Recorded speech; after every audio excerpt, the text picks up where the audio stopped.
Well, hey guys, welcome back to Try This DIY. My name is Alan. In today's video, I'm going to show you how we're going to break down our pool right here behind me. As you could tell, we were gone last week, did not keep the cover on it, and fall fell. All the leaves are in our pool, so I'm going to go ahead and get those out and start the process of taking this pool down. So let's go ahead and dive in. First, we decided to drain the pool using a garden hose. All you will do is put a garden hose in the pool and then turn the water on to get it running. Then you will turn the water off and pull the hose off quickly, and it will create a siphon.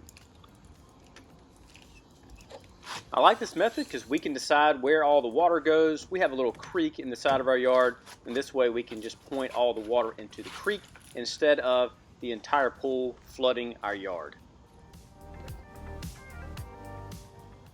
The pool does have a cap on it, which is a super easy way in order to drain it. But for us, this didn't work in our yard, so we actually had to use the other method. While it was draining, I began pulling out the leaves, toys, pool floats, Barbie dolls, footballs, and also every other toy we've been looking for the last couple weeks.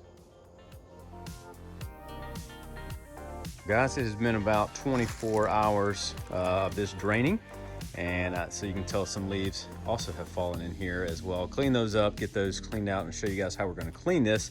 But while you're waiting on the water to drain out, I'll show you a couple other things you can do to prep for cleaning the pool. One thing you can do while the pool is still draining is take out the pump. What you want to make sure you do is unscrew all the pipes first. You do want to make sure that the water is below these holes, or water will start coming out of these holes, which could be a problem in the future. For my situation, all I had to do was unscrew the brackets that were holding these in and then just pull the pipes out.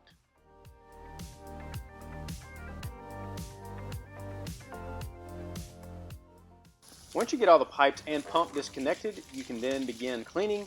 I started cleaning everything with water, just running hose water through all the pipes and through the pump.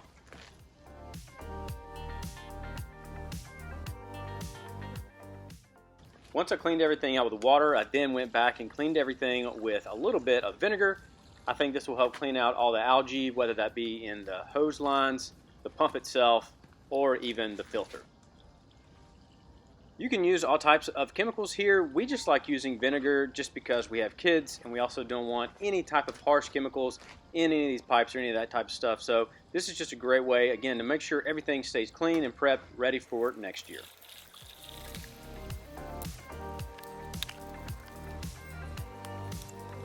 Because next thing you're going to do is, you can tell there's not much water left in the pool. So while we're waiting, we're going to go ahead and pop these little pins out right here that holds this T together. So all you have to do is at the bottom, squeeze it a little bit. And as you're squeezing it, you just kind of pop it up. There you go. Same thing on the other side. Squeeze it at the bottom. Push it up. There you go. I wanted to show you a close-up of what I was doing. This is a tedious task, so I wanted to make sure you could see how I was doing it here.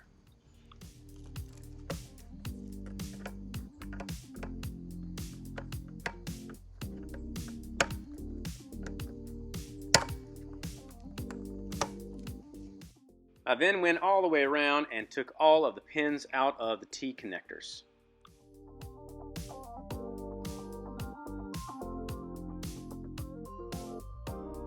All right guys, now that I've showed you that the water is almost out of here, I already got all the pins out. We're gonna go ahead and start breaking this down. This is probably the hardest part of the whole process. And what you're gonna do is go ahead and take this leg off of right here.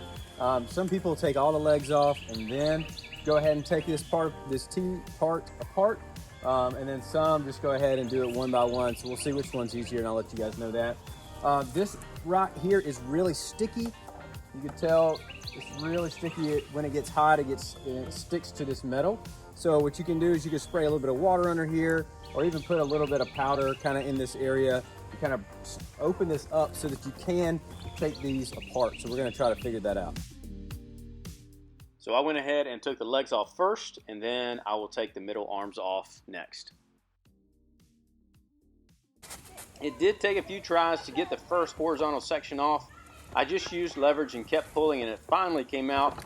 Once I got the first one out, the others seemed to come a little bit easier.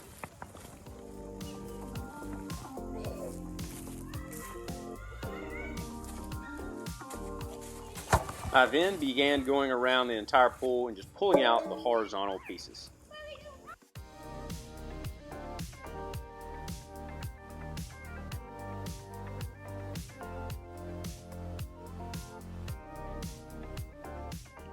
For the ones that were stuck, I did grab a little bit of water and just poured inside. That way they were able to loosen up and came out pretty quickly. I've also heard that you could use talc powder here, but water worked well for me.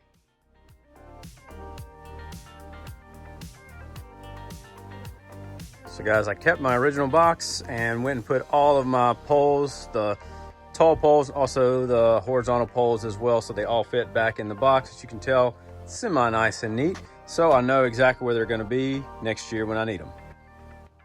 After we got the legs and everything out of the way, we decided to drag the pool up the hill just a little bit for it to dry out. We also dumped the water out, again, just to give it some time and space to dry. We let it dry out for a day or so, and then we decided to clean it up before we put it up. I used a mix of vinegar and water. Just like earlier, I used this to try to clean up some of the areas where it might be dirty or might have had algae on it. This also cleans it so that next year it'll be ready to go when we get it out. To clean it, I just used a basic scrub brush that you can easily get anywhere, just to, again, go ahead and clean it, make sure you get all of the trouble spots out. After I cleaned it and scrubbed all the areas off, I decided to go ahead and rinse it out just for a few minutes, and then again we let it sit for a day or so just to go ahead and dry. So after we made sure that it was completely dry, because we didn't want any mold to form in here, we went ahead and folded this up the best way we could, and then we actually held it together with a ratchet strap. This was a longer process, but I think it would elongate the life of your pool, and this is also a great way to save money instead of having to buy a new pool each year. Now we also have a nice place for a fire pit this fall. That's just a reminder, if I can do this, then you can as well. You can check out another video here. Thanks so much for watching, and I'll see you in the next one.